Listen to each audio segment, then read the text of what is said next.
어제 국회에서 또 일어난 일이 또 고성의 몸싸움까지 이뤘다고 하는데 어떤 상황이었는지 직접 보도록 하겠습니다. 권익위원회 김바울 추천하는 49표 중 가 200, 총 득표수 249표 중 가 222표. 재판소법 일부 개정 법률안 제안은 정의평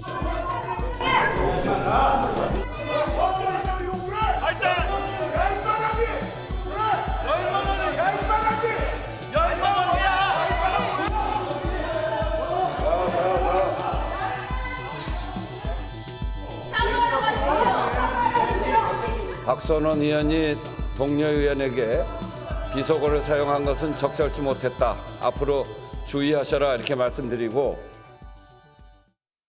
결국에는 비속어까지 나오는 상황이 됐습니다. 고성이 오고 갔는데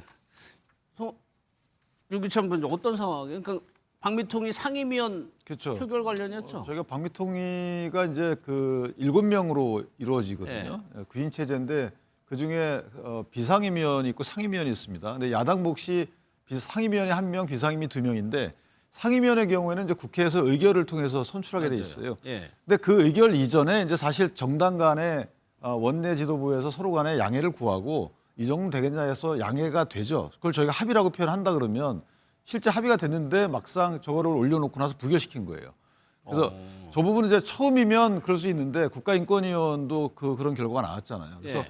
해당 부결된 인물이 뭐 적절성 여부에 대해서는 시각차가 있겠지만 어쨌든 그거는 상대당이 다른 당의 추천 경우에 대해서 적절하다 못하다 이게 평가할 건 아니잖아요. 그러면 예. 추천권을 줄 이유가 없는 거죠, 법에서. 어쨌든 방미통일법상의 그 결격 사유만 없으면 되는 거거든요. 그럼에도 불구하고 어제 부결을 했다는 거예요. 그래서 아마 저는 고성이 오간 거고 또 하나는 그 당시에 9표 차이로 부결이 됐는데 국내심 의원들 중에 10명이 참석을 안 했다는 거예요. 그것도 좀 이해가 안 돼요. 아 국민의힘에서 예, 뭐 제가 알기로는 그렇습니다. 그렇다면 예를 들어서 인권위원회 때 한번 그런 뒤통수 맞는 경험을 했으면 이번에는 의원들이 어디 다니면 안 되는 거잖아요. 여기 다 참석해서 만약에 민주당이 또 합의를 어기고 부결시킬 가능성이 있다면 대기를 했어야 되는데도 불구하고 뭐 아까 뭐 보니까 어디 가신 것 같더라고요. 그런 식의 행동이 이게 너무 좀 심한 거 아니냐. 지금 방미통위가 왜 중요하냐면 곧 3개월 안에 새로 법을 만들었잖아요. 예. 기존에 방미통위 해산시켰어요. 그러니까 새로 법을 만들어서 공영방송에 이사진을 이제 임명하는 그런 강력한 역할을 하는 거고 예. 그리고 곧 여러 가지 그 방송사의 재승인 인허가 이 부분과 관련돼서도 업무 처리를 하게 되거든요. 그러면 얼마나 중요한 사람을 뽑는 자리인데 여기에 대해서도 사실 조금 저희도 좀 미진한 부분이 있다라는 생각이 들고 그것보다 중요한 것은 합의를 했으면 예. 그 합의 내용대로 진행을 하는 게 신사적인 거죠. 저 부분을 어떻게 저렇게 그냥 또 부결시키는지 모르겠습니다. 그럼 그 부분은 어떻게 되는 거예요? 합의했는데 왜 부결시켰냐고 국민의힘 쪽에서 지금 따지고 있는 상황인데. 물론 이제 정부 여당이다 보니까 이런 인사 관련해서는 야당 목의 인사 추천도 존중해야 된다고 생각합니다. 근데 예. 그런 것들을 저희 민주당 의총에 보고를 하니 민주당 의원들이 예. 아무리 야당의 인사 추천권을 존중해야 하나 어떻게 국가 반역을 미화하는 사람을 공직에 우리가 추천할 수 있겠느냐 그런 반발이 나온 것이죠. 물론 맞습니다.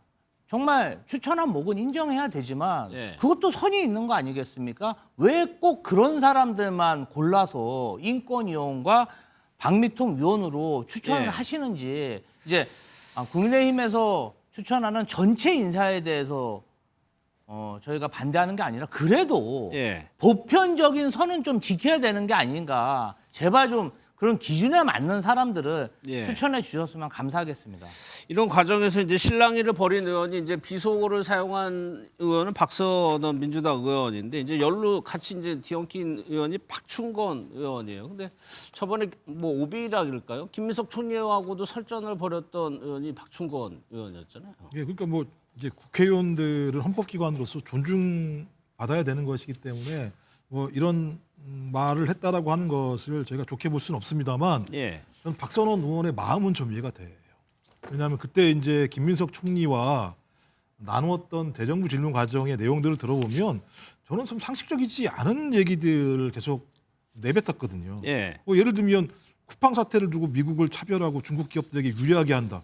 이런 얘기를 국민의힘 박준건 의원이 김민석 총리 앞에서 얘기를 하고 있는 상황이에요. 그러니까 뭐 예를 들면 이재명 정부가 거의 예를 들면 뭐 친중 정권이고 반미 정권인 것처럼 말도 안 되는 사실도 아닌 얘기를 했었었고, 더 큰 문제가 예를 들면 우리 군에 대해서 기강도 없고 훈련도 없고 딱 하나 있는 게 김정은 심기보자밖에 없다라고 얘기하는 상황. 그러니까 전체 군들을 모독하는 발언을 하고도 예. 사과하지 않고 오히려 또 국민의힘 의원들은 나와가지고 김민석 총리 보고 사과해야 되는 거 아니냐라는 얘기를 하는 상황을 보면서 예. 그런 것들이 이제 뭐 국회의원도 사람이다 보니까 머리에 쌓여 있을 것이고 하필이면 또 저 국회 본회의장에서 얼굴이 보였겠죠, 눈앞에. 그러니까 이제 저렇게 얘기했을 거라는 생각이 들기는 하는데 뭐 그래서 그 감정은 이해하고 박준건 의원이 지금까지 보여왔던 여러 가지 발언이나 행동을 보면 예. 그럴 수 있다는 생각이 들긴 합니다만, 그러더라도 박선원 의원이 좀 나이가 좀 많습니다. 그러니까 좀 나이가 많은 분이 저렇게 하지 않는 것 자체가 좀 좋지 않았을까 생각이 들기는 하고요.